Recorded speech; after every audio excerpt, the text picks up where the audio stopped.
ఎన్నికల వేళ గులాబీ పార్టీకి దెబ్బ మీద దెబ్బ తగులుతోంది. ఇప్పటికే పలువురు నేతలు పార్టీకి గుడ్ బై చెప్పిన నేపథ్యంలో సీనియర్ నేత ఇంద్రకరణ్ కూడా గులాబీ పార్టీకి గుడ్ బై చెప్పేశారు. దీంతో నిర్మల్ జిల్లాలో కారు పార్టీకి షాక్ తగిలింది. బీఆర్ఎస్ తరపున అసెంబ్లీ ఎన్నికల్లో ఓడిపోయినప్పటి నుంచి ఆయన పార్టీ మారుతారనే ప్రచారం జరుగుతుంది. కానీ ఆయన రాకను కాంగ్రెస్ లో ఓ వర్గం వ్యతిరేకించింది. దీంతో కొంతకాలంగా ఇంద్రకరణ్ సైలెంట్ గా ఉండిపోయారు. ఇక తాజాగా ఉన్నట్లుండి సడన్ గా కాంగ్రెస్ లోకి ఎంట్రీ ఇచ్చారు. దీంతో అంతా షాక్ తిన్నారు.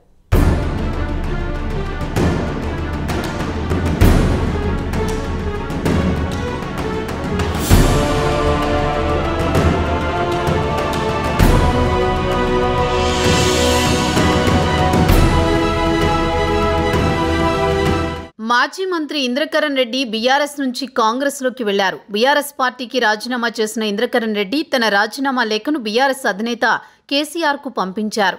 కొంతకాలంగా ఎమ్మెల్యే పెద్దిరెడ్డి సుదర్శన్ రెడ్డి ద్వారా కాంగ్రెస్ అధిష్టానంతో మంతనాలు జరుపుతున్నారు. తెలంగాణ కాంగ్రెస్ వ్యవహారాల ఇన్ఛార్జ్ దీపాదాస్ మున్షి సమక్షంలో ఇంద్రకరణ్ రెడ్డి కాంగ్రెస్ కండువా కప్పుకున్నారు.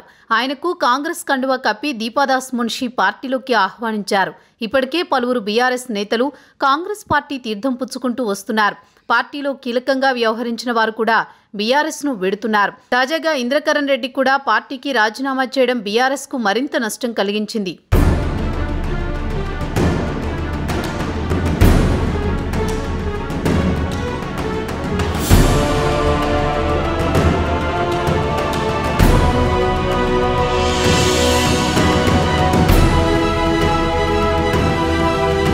గత అసెంబ్లీ ఎన్నికల్లో నిర్మల్ ఎమ్మెల్యేగా పోటీ చేసిన అల్లోల ఓటమి పాలయ్యారు. ఆపై ఆయన బీఆర్ఎస్ పార్టీకి దూరంగా ఉంటున్నారు.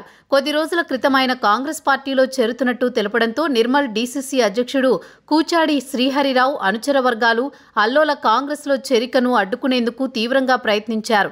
నిర్మల్ జిల్లా కేంద్రంలో నిరసనలు, ధర్నా కార్యక్రమాలు సైతం చేపట్టారు. కాంగ్రెస్ పార్టీ అధిష్టానం దృష్టికి తీసుకువెళ్లి ఆయనను చేర్చుకోవద్దని ఫిర్యాదులు సైతం చేశారు. అప్పటి నుండి కొద్ది రోజుల పాటు ఇంద్రకరణ్ రెడ్డి సైలెంట్గా ఉన్నారు.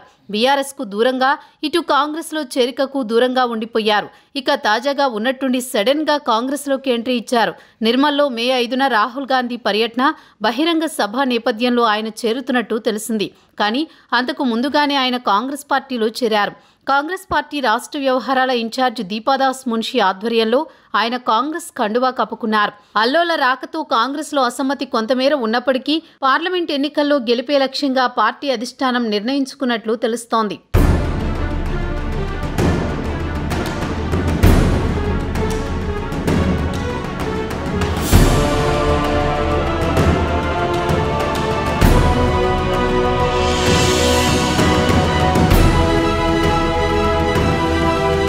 మొదటగా సిర్పూర్ మాజీ ఎమ్మెల్యే కోనేరు కోనప్ప, ఆ తర్వాత కేంద్ర మాజీ మంత్రి వేణుగోపాలాచారి, తాజాగా అల్లోల ఇంద్రకరణ్ రెడ్డి వీరి రాకతో పార్టీకి బలం చేకూరుతుందని భావించిన అధిష్టానం ఎటకేలకు వారిని పార్టీలోకి ఆహ్వానించింది.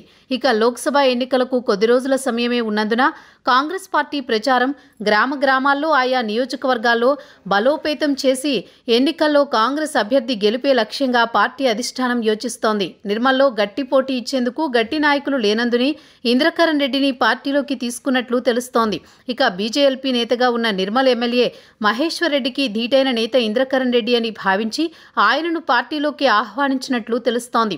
మొత్తానికి కాంగ్రెస్ ఆదిలాబాద్ సీటు గెలిపే లక్ష్యంగా పావులు కదుపుతోంది. అందుకే నిర్మల్లో రాహుల్ గాంధీతో బహిరంగ సభను సైతం ఏర్పాటు చేస్తున్నారు. మే 5న రాహుల్ గాంధీ సభలో ఇంద్రకరణ్ రెడ్డి ఎంట్రీ ఇవ్వడం ఆ నియోజకవర్గంతో పాటు పక్కన ఉన్న నియోజకవర్గాల్లో కూడా ఎఫెక్ట్ ఉంటుందని కాంగ్రెస్ హైకమాండ్ భావిస్తోంది.